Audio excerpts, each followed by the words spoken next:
Hello, what is up guys? Evildoers here today, back with another Black Desert video. In today's video, we're going to be taking a look at the world boss Garmoth, give you all the information you could want to know about where it spawns, how to get to it, the different rewards you can get from it, and why you want to run it. So real quick before we get into this video, if you're new to the channel, new to Black Desert, or you've been watching the videos on the channel, and you still haven't subscribed yet, please consider it. You'll stay up to date when new content comes out, and you'll help to grow my channel. Anyway, without further ado, let's get into it, and let's start off by talking about where this Garmoth boss is and what is Garmoth. Garmoth is a dragon boss that spawns in the Dregan region of Black Desert at very specific times. These specific times can be found on the website BDO Boss Timer. It will show you the times that Garmoth spawns, so you can see right here your different times to spawn Garmoth. This is for the NA server. You can swap to your server right here, whatever server you're on. Do note that if you're on the console version of the game, the spawning for Garmoth is completely different because it poops the consoles out. But for PC players, this will serve you pretty darn well.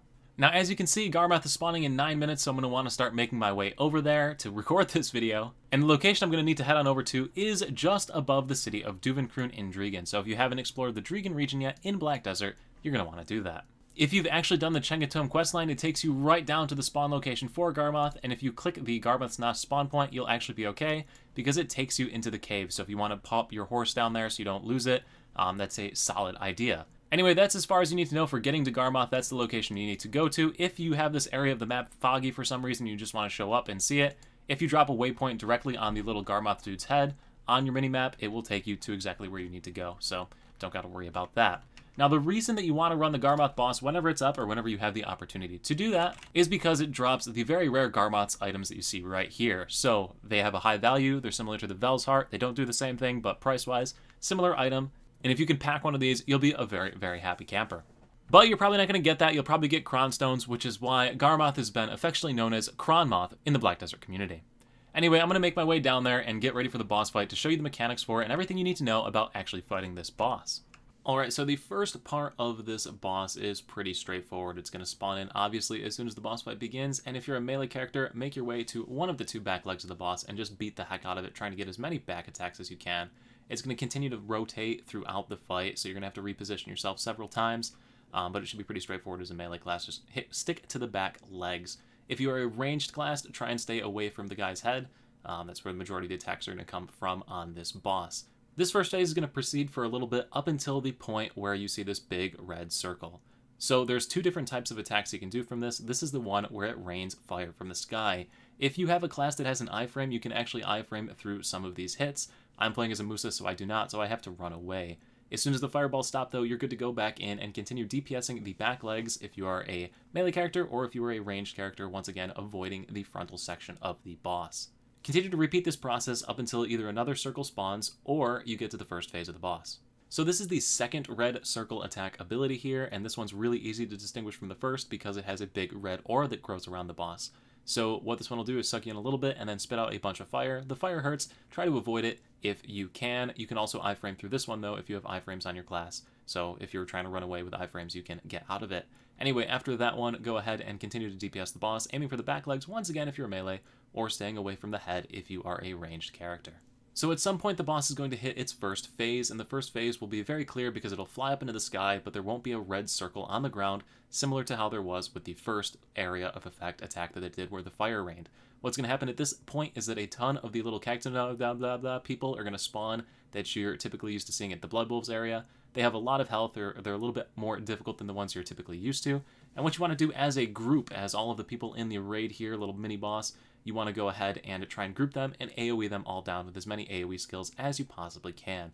The boss is going to continue to breathe fire back and forth through the big kill zone that you all have going on here until either it kills all of you or you kill as many of these guys as you can. Now at some point a message is going to pop up on your screen that says that the Garmoth boss is consuming the souls of the cactums, and this basically means that for everyone you didn't kill, it's getting a little bit stronger with its next big old attack. At this point, you can continue DPSing these guys for a little bit longer, but don't go too crazy because you're going to want to get out of the big AoE that's coming up. So after this phase, there's always a giant AoE that's proportionate to the number of things that were left alive at this point. So try and stay near the outskirts of the boss fight, stay away from the boss when this big thing spawns eventually. I'm really trying to drag it out here because I know it's coming any second. There's the big notification, and you'll see how giant this AoE is here. So it looks like it's that big, but I'm going to walk up to this to show you that it's actually hitting outside of this, so you do need to be careful. And yeah, you can see I get hit right there well outside of the range of this. So do keep that in mind, that the red circle on this is not accurate as to how far they're going to spawn. But anyway, after that, you can go ahead and run back in and continue to fight the boss. Although right here you see it doing its second little AoE circle, so we knew this one was coming because of the red aura around it, and we knew we needed to get out before we got hit by the big fire attack, or once again, you can use some iframes and try and make your way through that. Now there is one more attack animation pattern that you do need to keep an eye out for, and it is this one right in here, and this is the only time that it happened during this entire boss fight while I was recording, which kind of blows. I was hoping to get a better look at it. But basically the boss will fly up at some points and run across the screen with a fire breath attack. Just keep an eye on the boss to see if it is going up and doing big red circles, if it's going up and doing a phase, or if it is going up and doing that fire breath attack. If you see it going up without big red circles, then you know it's either phasing or doing that fire breath attack. In either way, you're going to want to get out of the way of it. Right here is that big old AoE circle attack once again that we saw earlier in the boss fight. Figured I might as well keep this one in. If you see the big circle where it goes up with a red circle as opposed to the going up without the red circle that we just saw a second ago, you'll know that it's the big AoE fireball attack. Anyway, this pattern just repeats. You watch out for those 3 types of special attacks, the 2 with red circles or the 1 without the red circle, as well as the phases where you need to kill the mobs that spawn. Pretty straightforward system. Have a pet out so that when the boss does die, you automatically loot the items that you get from it, so you don't need to find where the boss died during the fight. And that basically does it as far as combat goes for this boss. But anyway, guys, that's pretty much going to do it for this video. So the boss fight itself, as you see, isn't too bad. You just need to pay attention to the boss's attack animations so you know which type of attack is coming and when. It doesn't particularly have anything too painful as long as you're standing behind it, so you can kind of hug its back leg if you're a melee. Likewise, if you're a range, you can pretty much outrange the majority of the attacks. As you saw, the drops are nothing amazing, but still, there is the chance of getting the super expensive drop, so it is kind of worth it giving it a run every once in a while. If this video is going to help you to progress in Black Desert, give you an idea on how to fight this world boss, do let me know in the comment section below. Also, if you have ideas for other videos you want to see, let me know. And once again, if you are not subscribed already to the channel, please consider it. It helps to grow my channel, and you'll stay up to date when new content does come out. Thank you all so much for watching. I will see you at the next live stream over on Twitch, the next YouTube video, or wherever I happen to see you. Peace.